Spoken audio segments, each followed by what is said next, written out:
Gracias, Señor. Damos gracias al Señor en esta mañana porque Dios es bueno y para siempre es su misericordia. Póngase sobre sus pies, vamos a continuar con el estudio de hoy. Hoy es el último estudio de este año 2025, el Salmo 59. Y hoy en la mañana yo estaba meditando y estaba orando y yo le decía gracias, Señor, porque al principio se veía un reto, pero ya son 59 capítulos que nos hemos sumergido sobre esta agua de los salmos y yo creo que todos hemos aprendido mucho. Amén. ¿Cuántos hemos aprendido? Todos pienso que hemos aprendido. Fíjese que cuando la primera vez que nos reunimos para tocar el libro de los salmos, yo fui uno de los que dije, no sé, los libros de los salmos me parece como muy poético. Sin embargo, nunca había estudiado a profundidad este libro de los salmos y ahora que estamos estudiándolo, veo cuánta doctrina hay en este libro. Es tremendo, o sea, no acabamos de aprender nunca. Bien, Salmo capítulo 59. Póngase un momentito sobre sus pies. Este salmo es un salmo escrito por el rey David y consta de 17 versículos. Vamos a hacer lo que hacemos todos los domingos cuando un salmo es extenso, lo vamos a dividir en 3 estrofas para poder nosotros tener una mayor amplitud de lo que el salmista David nos quiere dar a entender, o que el Espíritu Santo le reveló al salmista David para que nosotros hoy podamos salir de este lugar alimentados de la palabra del Señor. Salmos capítulo 59, el seguro juicio de los impíos. Al músico principal sobre no destruyas. Mictán de David, cuando envió Saúl y vigilaron la casa para matarlo. Líbrame de mis enemigos, oh Dios mío, ponme a salvo de los que se levantan contra mí. Líbrame de los que cometen iniquidad y sálvame de hombres sanguinarios. Porque he aquí, están echando mi vida, se han juntado contra mí poderosos, no por falta mía ni pecado mío, oh Jehová. Sin delito mío comen y se aperciben. Despierta para venir a mi encuentro y mira. Y tú, Jehová, Dios de los ejércitos, Dios de Israel, despierta para castigar a todas las naciones. No tengas misericordia de todos los que se rebelan con iniquidad. Selah. Volverán a la tarde, ladrarán como perros y rodearán la ciudad.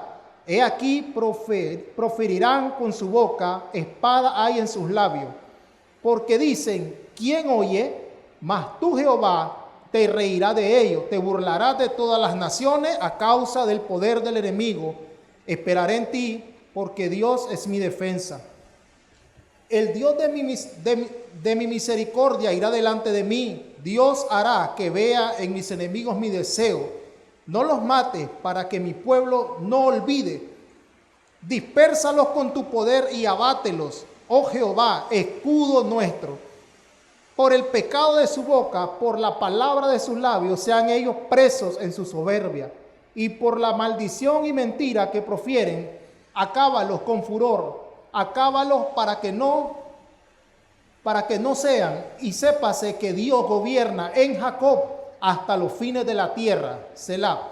Vuelvan pues a la tarde y ladren como perros y rodeen la ciudad. Anden ellos errantes para hablar que comer, para hallar que comer, y si no se sacian, pasen la noche quejándose. Pero yo cantaré de tu poder y alabaré de mañana tu misericordia, porque has sido mi amparo y refugio en el día de mi angustia. Fortaleza mía, a ti cantaré, porque eres, oh Dios mío, mi refugio, el Dios de mi misericordia. Oremos. Padre, te damos gracias en esta mañana por darnos la oportunidad de estar acá, Señor, y poder escudriñar tu palabra este último domingo del año, esta escuela dominical. Gracias por los hermanos que están presentes, que hoy salgamos, Señor, en esta mañana gozosos por tu palabra, recordando que tú eres nuestro refugio y que hoy podamos salir convencidos al decir que tú eres nuestro Dios, el Dios de mi misericordia. Gracias por todo, Señor, por los momentos difíciles, por las angustias. Gracias, Señor, por las enfermedades. Gracias por todas las cosas, Señor, que tú nos has guardado. Gracias porque tú eres fiel y eres verdadero. Gracias en el nombre de Jesús. Amén y amén. Bien, puede tomar su asiento, hermano, en esta mañana. Bien, Salmo capítulo 59. Recuerda que estamos tomando estos salmos y estos salmos se les conocen como salmos imprecatorios. Usted va a encontrar en estos salmos expresiones tales como destrúyelo, expresiones tales como desarráigalo, expresiones como espárcelo. Y pareciera como que explicaba nuestro hermano Leonel en el estudio anterior, estos salmos imprecatorios se les conoce así porque son salmos donde pareciera como que David está pidiendo venganza. Pero el término que está usando aquí David no es un término de una ira humana o de una venganza humana. No, David está pidiendo vindicación hacia sus enemigos. La vindicación se refiere, o podemos nosotros dar ese significado de vindicación, es el pago que Dios le da a cada uno de los hombres según las obras del hombre realicen. Estamos viendo que David está siendo perseguido. Estamos viendo que David está siendo rodeado por sus enemigos. Y David le está diciendo, o lo que le está pidiendo a Dios es que Dios traiga vindicación. Esta vindicación solamente puede venir de parte de Dios. ¿Por qué? Porque Dios no se aira como una ira pecaminosa como la de nosotros. Dios no toma venganza como nosotros.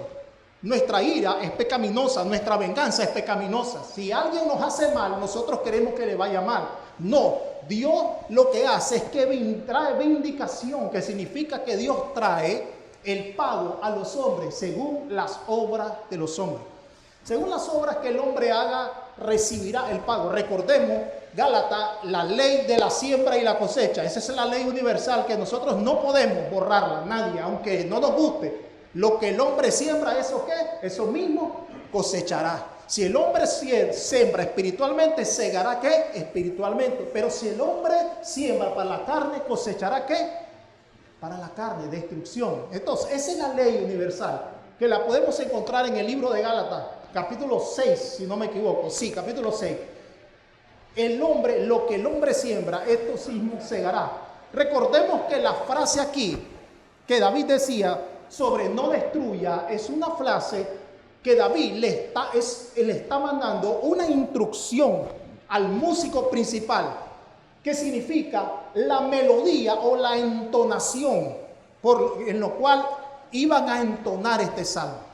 Y podríamos abordar en el salmo anterior, en el salmo 58, la misericordia de Dios que se ha extendido sobre nuestras vidas. Es más, mire, hoy estamos a fecha 28, es hoy, ¿verdad? 28 de diciembre. Y yo le voy a decir algo. ¿Quiénes de los que están aquí desde el 1 de enero que comenzó de este año 2025 hasta el día de hoy podrá decir que ha estado de pie o podrá decir que estuvo de pie todos estos días y ha permanecido porque ha sido fiel con Dios, porque ha estado sobre la plomada, como dicen muchos? Yo me río cuando escuchan, ¿cómo está? Soy en la plomada. No, hermano, ninguno de nosotros.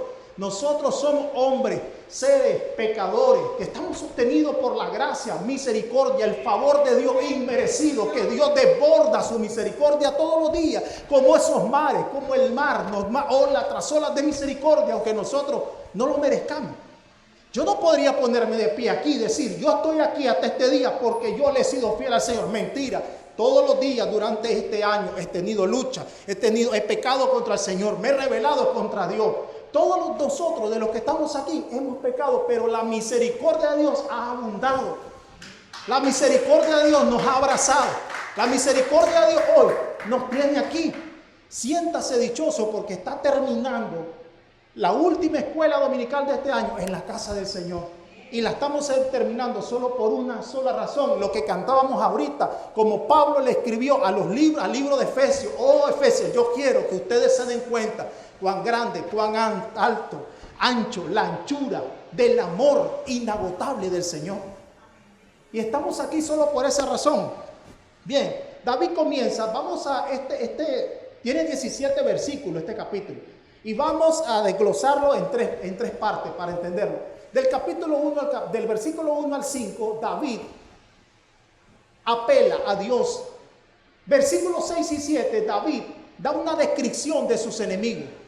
En el versículo 9 ahí hay algo muy interesante. El versículo 9 y el versículo 17 son un estribillo. La palabra estribillo en gramática se refiere a algo repetitivo.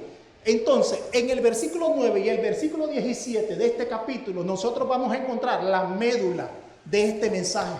Vamos a encontrar la idea central que enfatiza una verdad absoluta de lo que es Dios para este cantor llamado David. Luego del versículo 10 al 13 vemos que nuevamente David implora nuevamente y eleva una segunda petición delante del Señor. En el versículo siguiente, el 14 y el 16, David escribe nuevamente a sus enemigos y cerramos en el 17 con el estribillo. Pero vamos a ver el contexto de este pasaje. A ver, dicen los estudiosos, estuve investigando, mire, usted sabe que la vida de David fue de persecución en persecución, desde antes que él tomara y que él se sentara en el reinado de Israel. Usted sabe que Samuel llegó a la casa de Isaí, que era su padre, por orden de Dios, le dijo que había desechado a Saúl y que se había levantado un hombre conforme al corazón de Dios, que lo iba a poner en el trono de Israel. Todos conocemos la historia. Estaba el pequeño David allá con las ovejas, insignificante, nadie se acordaba de él, pero Dios sí se acordaba de él. Porque mire, Dios no busca hombres experimentados, adestrados, capacitados. No, Dios busca hombres que tengan un corazón que realmente quieran hacer la obra del Señor. Y entonces estaba David y llega el profeta Samuel y lo unge. Y desde ese momento comienza la persecución. Según los estudiosos, aquí se da la primera persecución que Saúl pone hacia David. De aquí comienza la vida de persecución de Saúl para querer matar a David. Y dice en el contexto, en 1 Samuel, en el capítulo 19, vamos a ver desde el 17, ustedes saben todo, David mata a Goliat. En el capítulo 18, cuando viene Saúl y viene con toda la guarnición y toda la gente de guerra de Israel y vienen entrando hacia Israel, las mujeres de Israel comienzan a entonar un canto. Saúl mató a sus miles y David mató a sus 10,000. Entonces la Biblia narra que Saúl le disgustó este canto a Saúl. Le disgustó tanto que en ese momento Saúl decide darle persecución a David y lo declara su enemigo número 1. En el capítulo 18 dice que David entra a la casa del rey, al palacio, como un peaje de armas, pero que también tocaba el arpa. Y en el capítulo 18 dice que Saúl se recuerda de la canción que estaban entonando las mujeres de Israel a la hora de entrar. Y agarra su lanza y la lanza contra David para matarlo. Pero David se da cuenta y se aparta. Y desde ese momento David se da cuenta de que el rey de Israel, la autoridad máxima que había, lo está buscando para matarlo sin causa alguna. En el capítulo 19 que se da esa historia, viene y Saúl le dice que le va a dar a una de sus hijas por esposa, a Mical. Pero le dice, tienes que hacer algo. Necesito que me traigan 100 prepucios de los filisteos.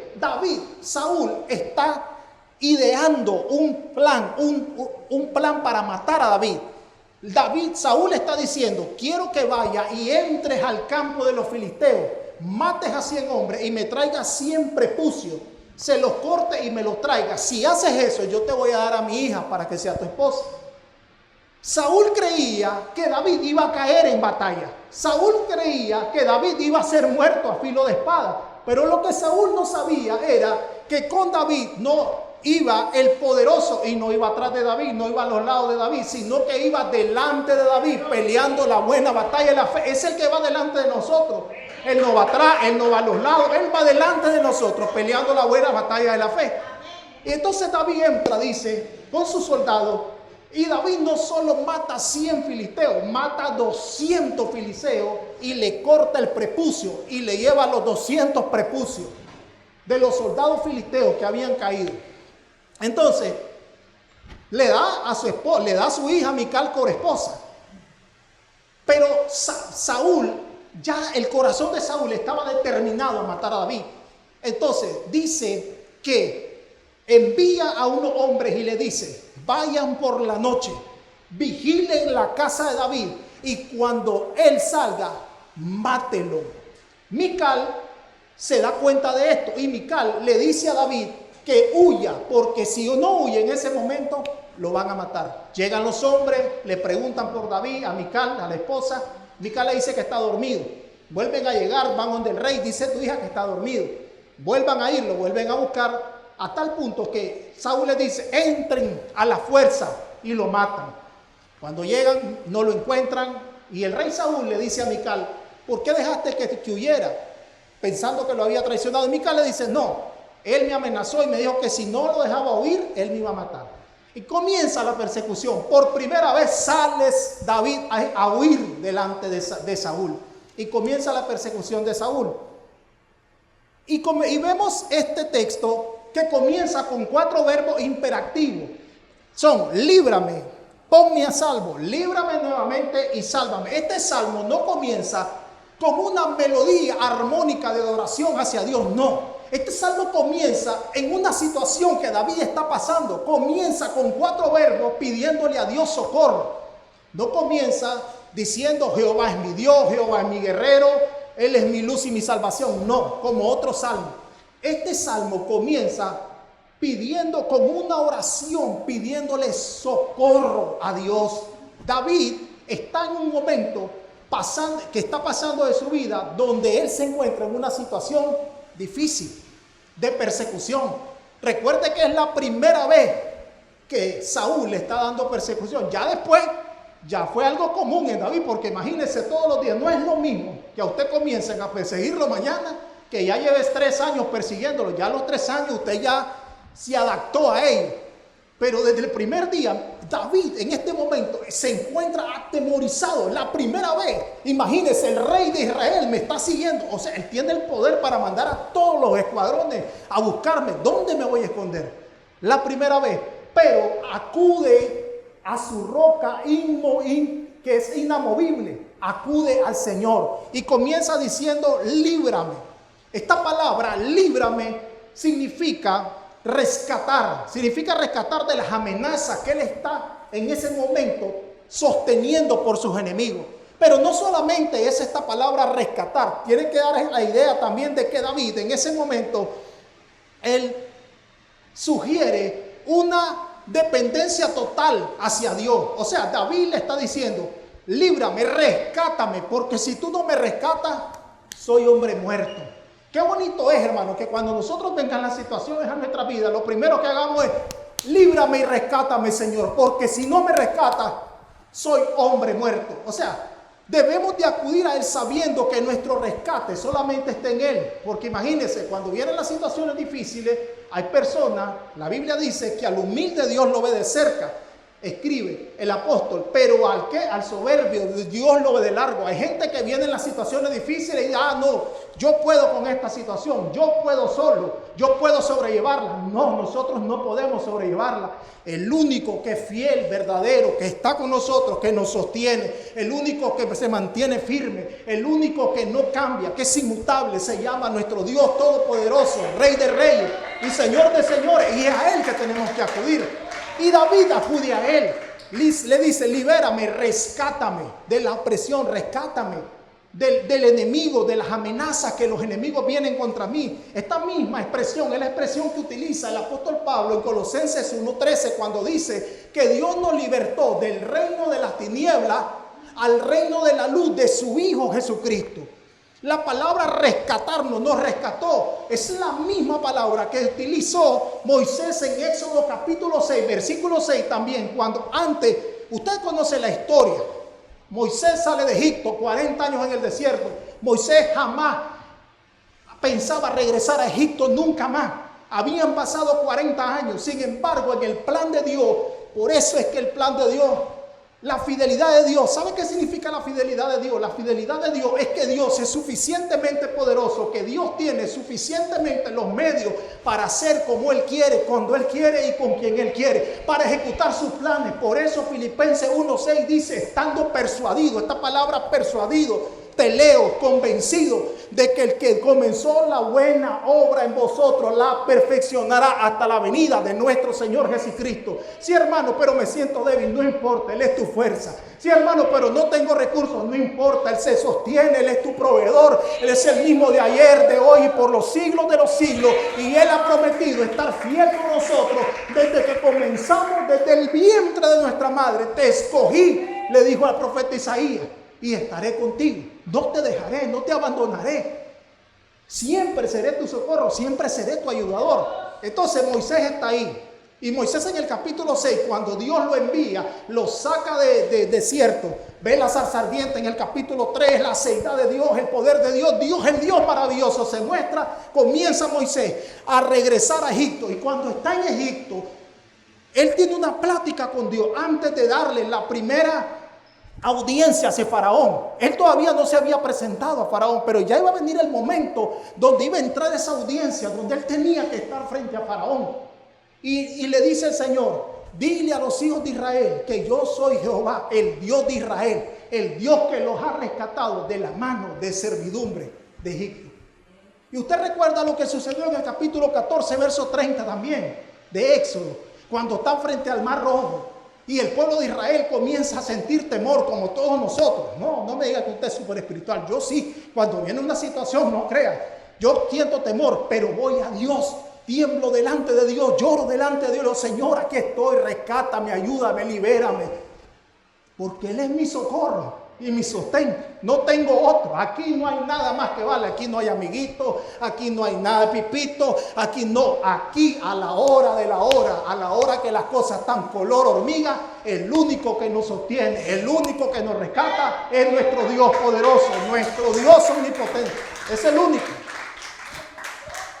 Y entonces, cuando están ahí, están temerosos frente al Mar Rojo. Y entonces el Señor, todos sabemos lo que sucedió, le dice a Moisés: no temas, todos estos enemigos que has visto, ya no los vas a ver más. Y lo interesante es, en el capítulo 15, la Biblia dice que entra Moisés y María, y Moisés entona un cántico. Pero en el 14 dice, en el versículo 30, que cuando la marea regresó nuevamente al mar, el pueblo de Israel comenzó a ver en la costa del mar todos los cuerpos de todos los egipcios que habían sido muertos.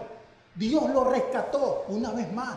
Él es nuestro Dios, nuestro rescate. En este salmo, que es la primera persecución, Dios le está enseñando a David que Él va a ser su rescate. Que Él va a ser nuestro rescate, no hay otro. Y David después le dice: líbrame de mis enemigos, que es la palabra que estamos viendo. Luego le dice: ponme a salvo. La segunda palabra que David le dice: ponme a salvo. Esta idea es una expresión hebrea que tiene que ver con súbeme a un lugar más alto. Ponme a salvo significa súbeme a un lugar más alto. Es una expresión hebrea que tiene que ver con esto, con estar en un lugar elevado, seguro, estar en un lugar donde no pueda tener acceso al enemigo. Usted sabe que en estos lugares altos, en la antigüedad, el pueblo de Israel, en el tiempo de Salomón, tenían una costumbre, y era que habían lugares altos en la ciudad, para que cuando el enemigo viniera, la gente pudiera resguardarse en los lugares altos y pudieran estar resguardados ante los ataques del enemigo. Usted, la otra vez les conté, son como los búnkers que existen en Israel. Israel, además del domo de hierro que tiene, también existen un montón de lugares donde a la hora que suena, que la sirena está sonando por los ataques de los misiles, la gente corre y se mete a esos lugares que están fabricados especialmente para que no pueda llegar el ataque del enemigo. Entonces, David le dice: súbeme a ese lugar seguro, a ese lugar más alto, ponme a salvo, donde no tiene acceso el enemigo. Y David le dice que Dios intervenga. David le está pidiendo que tenga una intervención en la situación que David está pasando. El Salmo 143, versículo 9, dice así: líbrame de mis enemigos, oh Jehová, en ti me refugio. En ti me refugio. ¿Qué dice Proverbios capítulo 18, verso 10? Miren qué interesante. David pone a Dios como su refugio en los salmos. Y su hijo Salomón en el libro de Proverbios, capítulo 18, verso 10, que dice: torre fuerte es el nombre de Jehová, a él que correrá el justo y el justo será levantado. Torre fuerte es el nombre de Jehová. En la antigüedad, el nombre que se le determinaba a una persona tenía que ver con el carácter de esa persona, tenía que ver con las actitudes, la destreza, tenía que ver con los atributos de esa persona. Por eso que Salomón dice: torre fuerte es el nombre del Señor. Le da como una torre fuerte, una roca inamovible totalmente. Pero no solamente eso, sino torre fuerte es el nombre del Señor, a él correrá el justo y el justo será que levantado. También nos habla que esa torre fuerte, ese es el carácter, pero tiene atributos que pueden correr sus hijos, que pueden correr los justos. ¿Cuáles son esos atributos que Dios tiene que nosotros podemos correr? Lo que dice Hebreo, que vengamos confiadamente al trono de la gracia del Señor, porque en él que vamos a encontrar el oportuno socorro. ¿Por qué? Porque él es misericordioso, él es clemente. Salmo 103 dice: lento para la ira y grande en misericordia, porque él es bondadoso, porque él es perdonador, porque él no se aburre de perdonarnos, porque él no se aburre de amarnos, porque él no ha tomado la decisión de abandonarnos, sino que nos amó desde la eternidad y por la eternidad. Por eso es que torre fuerte es el nombre de nuestro Dios. Ese es el carácter y los atributos de Dios. Y los justos, dice, pueden venir hacia él. ¿Y quiénes son esos justos? No somos nosotros. ¿Por qué? Por nuestra justicia, no. Porque Dios imputó su justicia en nosotros. Porque Dios nos perdonó, nos justificó. Romanos capítulo 5, verso 1 dice: justificados pues para con Dios por medio de nuestro Señor Jesucristo. Ahora nosotros estamos en paz para con Dios. En el capítulo mismo 5 de Romanos decía que nosotros éramos enemigos de Dios, pero que ahora Dios nos ha justificado por medio de la fe a través de Jesucristo. ¿Qué significa que nos ha justificado? Decaiosis, un término legal, que nos absolvió de toda culpa, que ahora la enemistad que había, ahora se puede convertir en una relación personal con nuestro Señor. Y cuando nosotros gozamos de esa relación, torre fuerte es el nombre de nuestro Dios. A él corre el justo y el justo será levantado. Sálvame es la tercera exclamación que David le hace a Dios. Sálvame del hombre sanguinario. Este hombre sanguinario era un conjunto de hombres que se habían reunido, cuyo objetivo principal era David. Y David lo llama hombre sanguinario. Y David sabe que estos hombres tienen el poder para buscarlo. Imagínense, comenzando con el rey Saúl, con todo su ejército. Es como que ahorita mismo a usted vengan y le pongan por decirle algo, vengan, o a mí o a cualquiera de nosotros, vengan y de repente lo acusen de algo que usted no ha cometido. Y entonces viene el FBI, la Interpol, la DEA y comienzan a buscarlo. ¿Usted cree que se le va a esconder? No me va a decir que usted no tendría miedo. Yo sí, porque me estoy dando cuenta que estoy ante departamentos tan inmensos que tienen toda esa facultad de rastrearte, de intervenirte todo, de buscarte, sí. Entonces, en esa situación es la que estaba pasando David. David sabía que estos hombres sanguinarios eran hombres que estaban en eminencia y que tenían toda la potestad y los recursos para poder buscarlo. En el versículo 4, sin delito mío corren y se aperciben, despierta para venir en mi encuentro. Y mira, sin delito.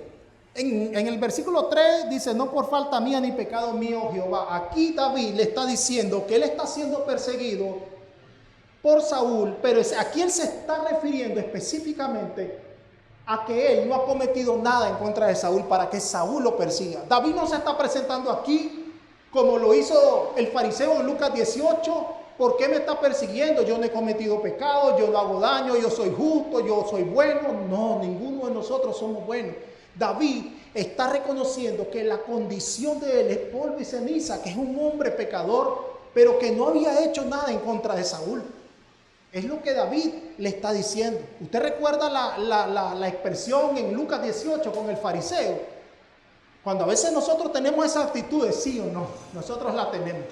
A veces de momento hay hermanos que se dan cuenta que otro hermano está pasando una situación y lo primero, que el hermano es terrible, es rebelde, no hace caso. Mientras que yo sí soy un angelito que no, olvídese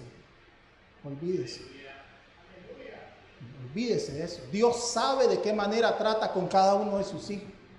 Pero usted cree que Dios, que nosotros, alguno de nosotros de los que está aquí, ¿qué dice el Salmo 130, versículo 3? Oh Jehová, si te acordara de mis pecados, ¿quién pudiera estar de pie? Si Dios se acordara de mis pecados, hermano, se imagina, aquí tuviera un montón de estantes y todos los pecados embodegados, así archivados como en las oficinas. Pecados desde naciste, bang. Y si Dios se acordara de esos pecados, ¿quién, dice el salmista David, podrá sostenerse delante de ti? Ninguno de nosotros. Y esa es la expresión de David. En el versículo 4 le dice, sin delito mío corren y se aperciben. Despierta para venir a mi encuentro. Mira, él está diciendo, Señor, despierta. Señor, mira, estate atento. Señor, estate activo hacia mí. Contempla la crisis que yo estoy viendo, que yo estoy viviendo, no estés dormido. Pero en realidad, si nosotros vemos la Biblia dice que el Señor no duerme. Salmo 121:4 dice, no dormirá ni se adormecerá. Mire bien, una cosa es dormir, otra cosa es adormecer. Dormir es que usted cae en un lapso de horas donde usted, su cuerpo, se duerme, se desconecta y se levanta. Hay unos que, como yo, que solo duermen 4 horas. Ya no pueden dormir más. Hay otros que se pasan, que duermen 10 horas, 12 horas. Sí. Pero ese es dormir. Y adormecer es otra cosa. Adormecer es un lapso pequeño. Adormecer es como cuando usted viene así, de repente viene del trabajo cansado y medio se quedó 2 minutos, 3 minutos y reaccionó. Ese es adormecer. Una cosa es dormir, otra cosa es adormecer. Dios ni se duerme, Dios ni se adormece. No se dormirá ni se adormecerá el que guarda a Israel, el que guarda tu vida. Él no se duerme, Él no tiene necesidad que nosotros que nadie le diga nada. Él conoce todo, Él conoce nuestra condición, Él conoce nuestra necesidad, Él conoce por lo que estamos pasando, Él lo conoce todo. Él lo sabe todo, no se va a dormir. Lo agarraron distraído al Señor. Se bebió una clonazepam y pasó de viaje. No, Dios no tiene necesidad de clonazepam ni de tecito de manzanilla ni nada de eso. Él no duerme. Él no necesita descanso para reponer fuerzas como nosotros. No, a Él no se le acaban las fuerzas, no se le extinguen las fuerzas. Y entonces David le dice, despiértate. Pero la Biblia nos dice que Él no se va a adormecer ni se dormirá el que nos guarda. En el versículo 5, David dice, y tú Jehová, Dios de los ejércitos, Dios de Israel. Aquí David utiliza varios apelativos al Señor. Dios de los ejércitos, Jehová Sebaot, Dios de Israel. O sea, Dios de Jacob. Jacob es Israel, se refiere al Dios de pacto. Aquí David le está diciendo, tú eres el Dios de los ejércitos de Israel, el que pelea por ellos. Eres el Dios que hiciste pacto con Abraham, con Jacob. Eres el Dios de pacto y los pactos tuyos son eternos y son perpetuos. ¿Sabía usted que el reino de Dios es sempiterno? ¿Quién significa lo que significa? ¿Quién sabe lo que significa el reino sempiterno de Dios? El reino sempiterno de Dios significa que es un reino que no tiene fin, que no acaba. No es como los gobernantes, ok, te elegimos 5 años en los países, Estados Unidos son 4 años, aquí en los países de Latinoamérica son 5, en algunos otros son 6, en Europa no sé, desconozco cuánto tiempo dilata una autoridad, pero Dios no es así, a Dios no lo elige nadie, porque Él no puede ser elegido. Él es el Dios eterno, creador de los cielos y la tierra, y su reino no tiene fin, no acaba nunca, no acaba nunca. Ese es el reino. A eso es lo que David se está refiriendo. Dios es un Dios eterno y David lo sabía. Y David sabía de dónde Dios lo había sacado, de estar con la oveja y lo había ungido. Y David sabía que un día su reinado iba a acabar, pero quien lo había llamado iba a ser eterno por siempre, por los siglos de los siglos. 6 y 7, volverán a la tarde, ladrarán como perros y rodearán la ciudad. He aquí, proferirán con su boca. Proferirán significa brotar como espuma, como espumaraje. Aquí David se está refiriendo a perros, a los perros. Si usted ve ahí, él se refiere a sus enemigos como perros. Y es que en la antigüedad, en el antiguo Israel, los perros no eran domésticos, exactamente. Los perros no eran domésticos como ahora. ¡Ah, qué bonito el perrito! Le das de comer, le das agua, le das aquí, la tenés en la casa. No, los perros eran como bestias salvajes, como las hienas, andaban en manada, buscando cómo comer. Salían por la noche a buscar a qué comer, a qué devorar. Y era tanto el hambre que tenían y la braveza con la que tiraban espuma, como cuando un perro tiene rabia, que tira espuma, espumaraje. A eso se refiere David. Ellos vienen, dice, y ellos tiran, proferirán, ellos estiran ese espumaraje, dice David, proferirán con su boca espada y hay en sus labios, porque dicen, ¿quién oye? O ellos se hacen una pregunta, ¿quién oye? ¿Quién está oyendo? Porque ellos desconocen que el Dios que nosotros le servimos, que el Dios que nos cuida, es el Dios que ve, oye, escucha y lo sabe todo. Salmo 139 lo dice, versículo 4 dice, el salmista David, ni la palabra ha salido de mi boca cuando tú, ¿qué? Ya la conoces, ya la conoces. Salmo 4, versículo 4. El Salmo 34, 17 dice, claman los justos y Jehová, ¿qué? Los oye y los libra de todas sus angustias. Primera de Juan capítulo 5 dice que si pedimos alguna cosa conforme a la voluntad de Dios, ¿Él qué? Nos oye. Y miren qué interesante, porque estas tres referencias hablan acerca de peticiones, de oraciones que nosotros hacemos delante de Dios. Pero Dios solo no escucha las oraciones. Dios escucha cuando murmuramos. Dios escucha cuando hablamos en mal de nuestro hermano. Dios escucha cuando nos prestamos que no te das ni cuenta. ¿Verdad, hermano? Así es verdad. ¿Qué cosa era verdad, hermano? Ni sabes lo que están hablando y decir que es verdad. Te prestas a ese juego. Que tú sí sea o sí y tú no sea no.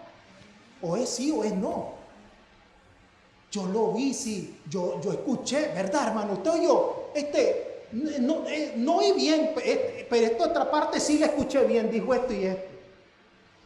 Dios escucha. Y aunque no hablemos y con los labios que estén cerrados, Dios escucha cuando muchas veces hay queja en nuestro corazón. Cuando nosotros, el pecado de la obstinación, el pecado de la insatisfacción en el corazón del hombre, cuando no lo decimos con nuestra boca, pero ahí estamos en nuestro corazón, estoy enojado porque este 2025 no me pude comprar yo el celular que yo quería. Estoy enojado porque va a empezar el año nuevo y en ese trabajo que estoy aburrido, estoy harto. Dios escucha la insatisfacción de nuestro corazón.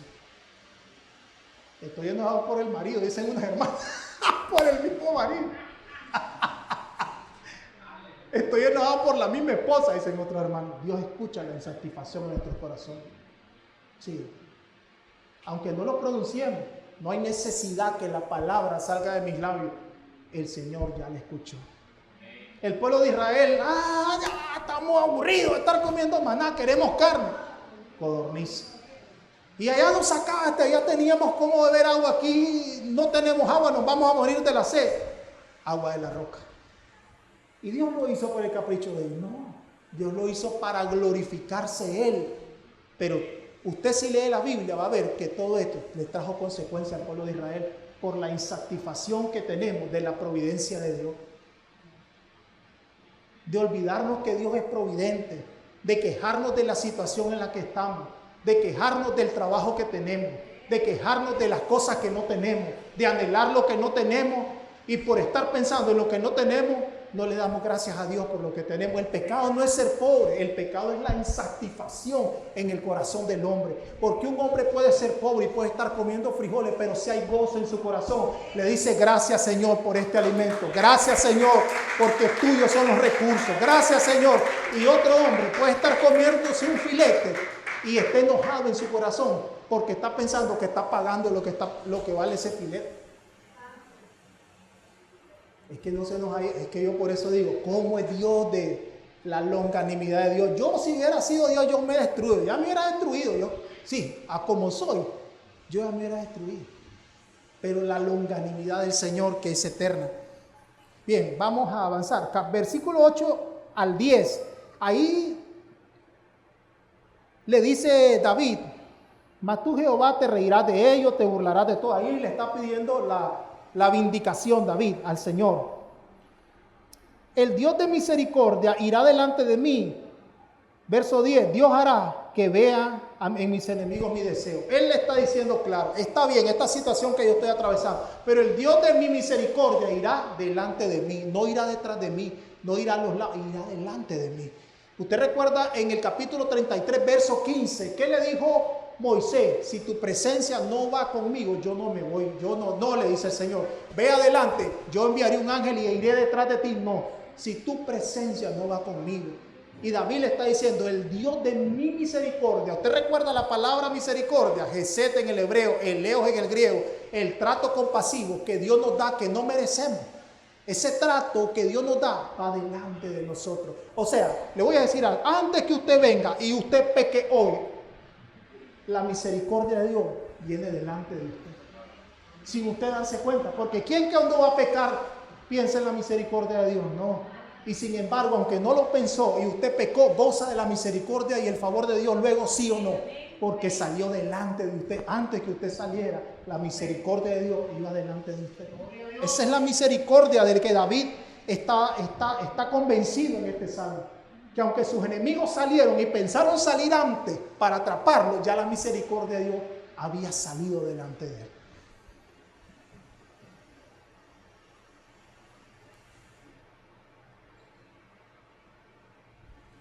Versículo 11 al 13, ya para ir concluyendo. Dice: no los mates para que mi pueblo no olvide, dispérsalos con tu poder y abátelos, oh Jehová, escudo nuestro. Por el pecado de su boca y por la palabra de sus labios, sean ellos presos en su soberbia y por la maldición y mentira que profesan. Aquí David le está diciendo que no traiga sobre ellos un castigo, que el castigo que traiga sea prolongado. Mire, David le está diciendo, Señor, tú los puedes matar ya ahorita mismo, caen muertos, pero no los mates. No los mates así rápidamente, no. Déjale un castigo prolongado para que el pueblo no se olvide y puedan darte honra. ¿Usted recuerda lo que sucedió con Caín?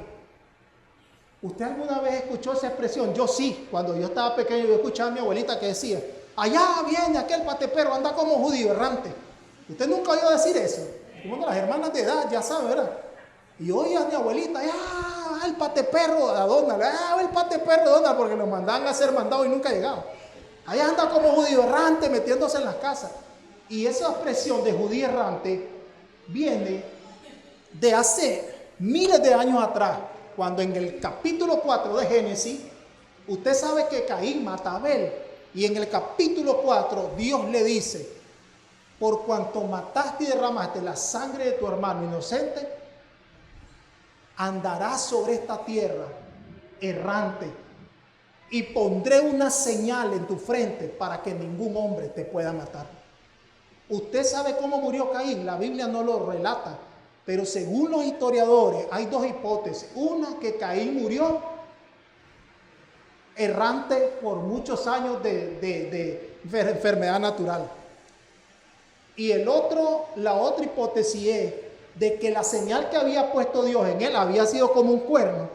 Y había un hombre llamado Lamec, que era su nieto, y dice que él estaban en el bosque. Y cuando Lamec mira el cuerno, creía que era un animal para cazarlo, y estaba con una flecha y le tiró una flecha y lo mató. Esas son las dos hipótesis. En la Biblia no dice, son hipótesis de los historiadores. Pero sea como sea, como haya sido, se refiere a eso, a que el castigo sea prolongado. ¿Y quién en este entonces? Usted le pregunta por Caín y no sabe lo que sucedió. Que cayó una maldición sobre él y que Dios le dijo que iba a ser un errante en esta tierra. Eso es lo que David le está diciendo, que ellos sean errantes, para que tu castigo sea prolongado y tu pueblo declare tu gloria y te tema. Versículos 16 y 17 para terminar. No, llegó el tiempo. Versículos 16 y 17. Pero yo, dice David, cantaré de tu poder y alabaré de mañana tu misericordia, porque has sido mi amparo y refugio en el día de ¿qué? De mi angustia.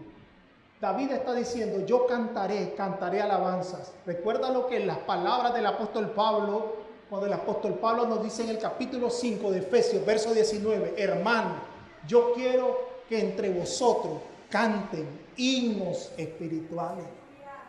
Que entre vosotros glorifiquen a Dios con himnos espirituales. Por eso es que realmente es muy importante los himnos que nosotros cantemos. Ya, porque que sean himnos que glorifiquen a Dios, que no exalcen al hombre, sino que glorifiquen al Señor. Versículo 17 y terminamos. Fortaleza mía, a ti cantaré, porque eres, oh Dios, mi refugio, el Dios de ¿qué? De mi misericordia. Estamos a punto de cerrar un año 2025 y es importante que nosotros cerremos este año convencidos de que Dios es el Dios de mi misericordia. Y usted lo puede ver, hermano. Usted lo puede ver. Si usted la misericordia de Dios o el favor de Dios la obtuviéramos por el buen comportamiento que tenemos, todos los que estamos aquí estamos descalificados. Toditos, sin excepción alguna. Todos. Pero la misericordia de Dios nos ha sostenido, nos ha amparado, nos ha resguardado y nos ha ayudado. Es por eso que hoy salgamos en esta mañana regocijados, diciéndole al Señor que Dios es mi misericordia. Salmo 46. Dios es mi amparo y Dios es mi fortaleza en medio de ¿qué? De mis tribulaciones. El salmista no dice que no va a tener tribulación. Él está consciente, hermano. Usted esté consciente. Yo no le estoy diciendo, usted va a tener tribulación. Yo también. ¿Cuáles son las suyas? Yo no sé, no puedo decirle. Pero algo sí le puedo asegurar, no yo, la Biblia. Que Él es su amparo. Que Él es su fortaleza cuando esas dificultades vengan a su vida. Y que la misericordia de Dios sale a nuestro encuentro ante toda circunstancia. Es por eso que le vamos a dar gracias al Señor en esta mañana. Póngase sobre sus pies. Póngase sobre sus pies. Vamos a cerrar este domingo, esta última escuela dominical de este año, dándole gracias al Señor. Yo quiero cerrar con usted entonando un canto muy bonito, que habla acerca de la misericordia de Dios que cae sobre nosotros, aunque nosotros no la merezcamos. Y quiero entonar este canto con ustedes, hermanos, para darle gracias al Señor y agradecerle, porque hay gente que dice, viene el 2026, no sabemos lo que es cierto, no lo sabemos. Pero lo que sí sabemos, la verdad absoluta que nosotros sabemos, es que es el mismo, el Dios que tenemos, es el mismo de ayer, el mismo de hoy y el mismo de siempre, por los siglos de los siglos. Cierre sus ojos y adoremos al Señor. Gracias, Señor.